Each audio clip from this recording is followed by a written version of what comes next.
Hey, hi there. Good now, folks. This is Lucas from Whenever MTG, and once again, I bring you another deck tech video.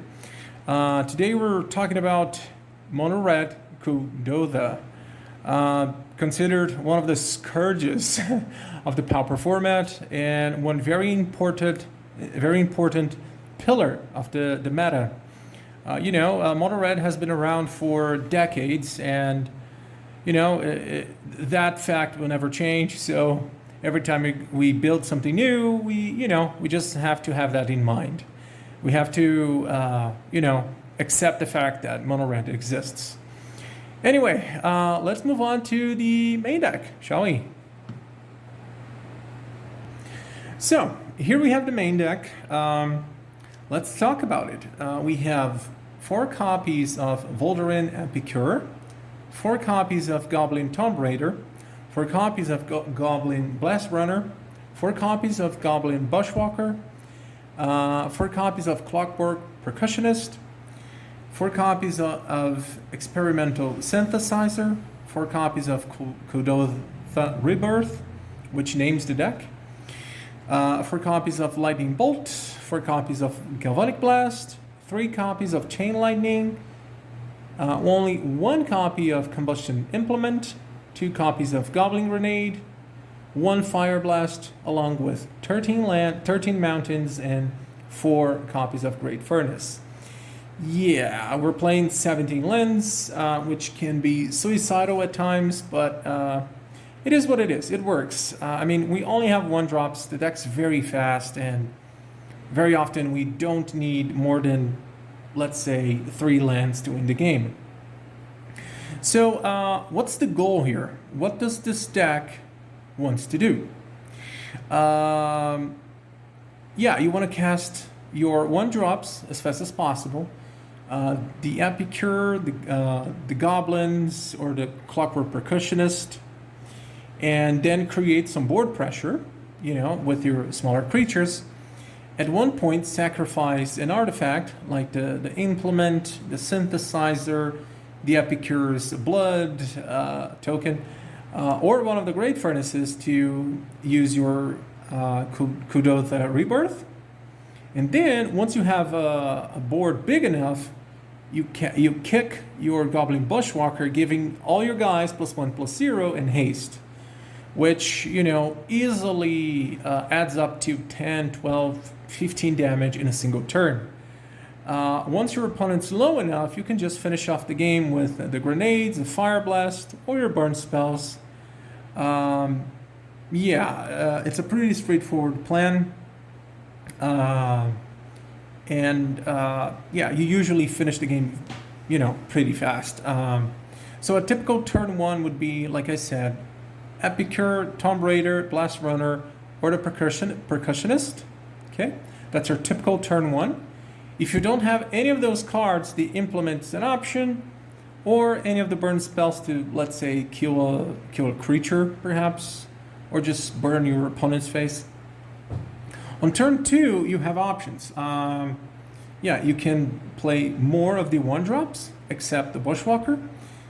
You can cast the Synthesizer or, Kuldotha Rebirth, trying to sack one of the artifacts. One more thing. The Clockwork Percussionist is an artifact. Be aware. And, on turn 3, what you want to do is, once you have a big board, kick your Goblin Bushwhacker and, hit for a bunch. That's your main game plan. Sometimes you're going to, be facing a deck with a lot of sweepers or a lot of removal, counter spells, and you might see yourself in a position where you cannot, or at least shouldn't, build a board big enough so you don't get sweeped and, lose several of your guys to just 1 card. So you might switch that game plan to just, playing 1 or 2 creatures, trying to burn your opponent on their end step. Play a steady but slow game. But that don't usually happens. Usually you finish the game by turn 3 or 4, let's say. But yeah, you might have noticed, why are we using only 3 copies of Chain Lightning, 2 copies of Grenade, and 1 of the Fireblast? Well, this is a list of mine, okay? If you take a look at the internet, you might find other lists, slightly different than this one. But yeah, let me talk about the numbers. Chain Lightning is great. It does the same as Lightning Bolt, but it's sorcery speed. And if you're playing against red, they can, and if they have open mana, they can copy it and strike you back. It doesn't happen often, but, it might put you in a weird position. So for the grenades and the Fireblast, Fireblast, yeah, you're never ever gonna pay this 6 mana cost. You're always gonna sacrifice 2 mountains, and we're playing 13 of them, which is a crazy low number. And you might see yourself in a position where you just can't cast this at all. So adding more copies of that will sum up, to a higher chance of doing nothing with this card. And let's say you have 2 Fireblasts in hand, and you somehow, you were able to find 4 mountains. If you haven't finished the game yet, there's something wrong. So too many copies of Fireblast is a bad idea. I think 1 is okay.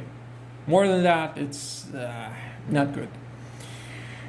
About the Grenade, yeah, we have 2 copies. I really like this card. It deals a lot of damage. We're talking about 5 damage. So it's basically 1/4 of your opponent's life points. And yeah, I mean, most of our cards are goblins. We have 4, 8, 12. So this creates 3 goblins. So that's 3 times 4. Yeah, you have plenty of creatures to sack to Goblin Grenade. So it's very hard for you to not have a goblin to sacrifice. Sometimes you're gonna be in a position where you have just the Clockwork Percussionist or the Epicure. You can't sacrifice anything. That could happen, but it's somewhat unlikely, okay, due to the high number of goblins we have. But there's one more thing. The Goblin Grenade requires you to have a goblin to sacrifice, a creature to sacrifice. And sometimes you're going to be facing a lot of sweepers or counter spells or whatever, which might make it very hard for you to use your Goblin Grenade. If you don't have creatures to sacrifice, it's kind of dead. So, yeah, let's talk about the sideboard now. So, here we are with the sideboard.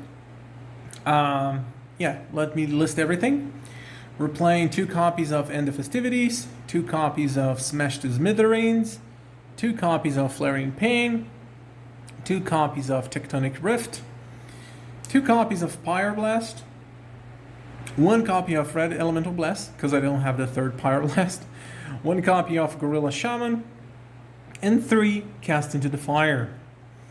So, our sideboard plan is very straightforward.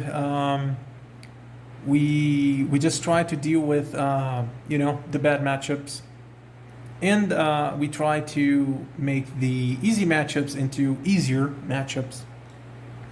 So why am I playing the number of cards I'm playing? Okay, so this is adapted to my meta game, to the meta in my local game store. If you take a look at the internet, you might find different lists. So, each list will vary according to what you're facing. Anyway, yeah, if I'm playing against artifacts, we have plenty of options, If we're playing against blue, we got these guys. If we're playing against creatures, small creatures, like elves or mono white or other, smaller creatures like Arbor Elf in Guru Ramp and all the tokens, we have these. Yeah, I don't have 4 copies of these, so Yeah, here it is. Flaring Pain. We're only gonna use it against decks that have prismatic strengths. Besides that, it's not really worth it. But yeah, sometimes they tend to show up, so we gotta be prepared. Another use of this card is against the Guardian of the Guild Pact. You know, that 4 mana, 2/3 protection from monocolored stuff? Yeah, this is somewhat useful against it.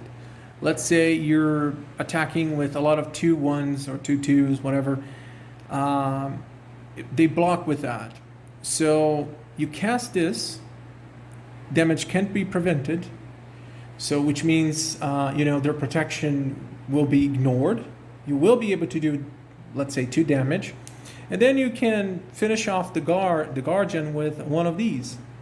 For instance, if they're blocking a creature with power 3 or more, you're gonna trade.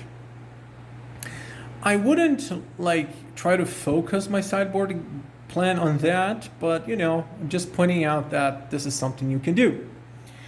Yeah, I think I've covered everything. Let's talk about the good and bad matchups.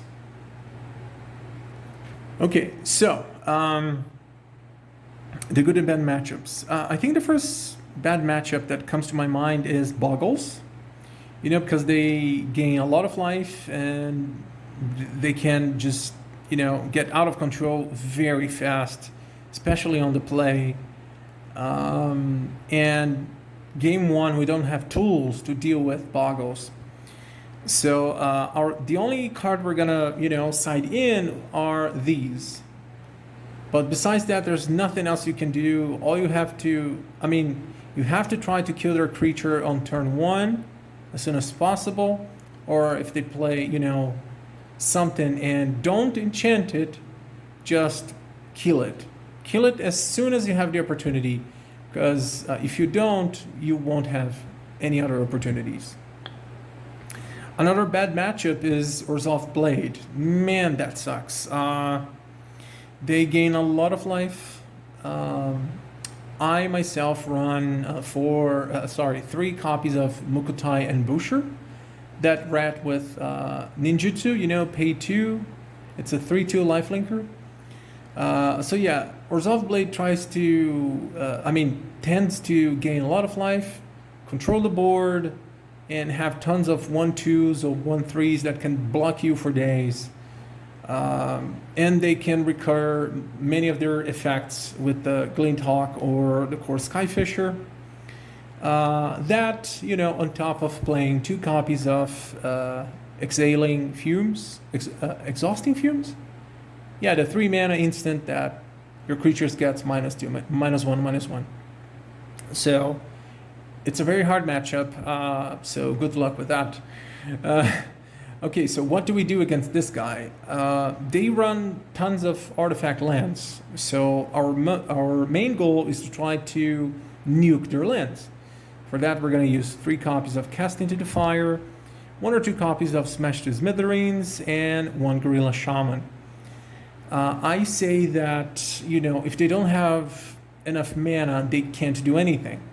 So the best way to gain some advantage in the game is to try to just destroy their lands and, and then deploy your creatures. Yeah, let's talk about some good matchups, okay? Usually, decks that don't interact with you are good matchups. For instance, Slivers. They don't have a lot of ways to deal with your creatures. They can only block them. Their creatures can get big, but, you have plenty of removals to not let that happen. And since they don't interact with you, they don't try to kill your creatures. They don't do that. You can just deploy your game plan as usual, and you don't need to side in anything, really. Just play your normal game. Another good matchup is Elves. They have a lot of 1/1s, so just bring these in. Maybe even 2 copies of these, because it can kill 2 creatures. And just have fun. usually the matchup's very straightforward, and all you have to do is deploy your usual game plan, and if you have one of these, you can just, you know, kill most of the creatures with one spell. So I would say you don't really need to get worried about that one. Another, let's say, more or less of a good matchup would be the Gruul Ramp. Gruul Ramp doesn't interact with you. It has a lot of creatures. They will ramp into a Chrysalis turn 2 or 3. It could happen, you know. But besides that, most of the time you won't see a creature big enough until turn 3, which means you can deploy your board, attack for a bunch, try to get them as low as like 6, 7, 8 life points, and then just finish off with burn spells. It's a very concrete game plan. Should be somewhat easy to, you know, do that. Another good matchup, I would say, is Grixis Affinity, you know. I don't quite fear Grixis Affinity playing as mono red. Sure, they have the Goblin, you know, they can just sack an artifact, just kill our whole board. But they gotta find the Goblin, man. Usually they run 2 or 3 copies, tops. So sometimes, you know, they will have it, and there's nothing you can do about it. Sometimes they won't find it, and it's gonna be a walk in the park. And you know, game 2, we have all of these, which will turn their life into a nightmare.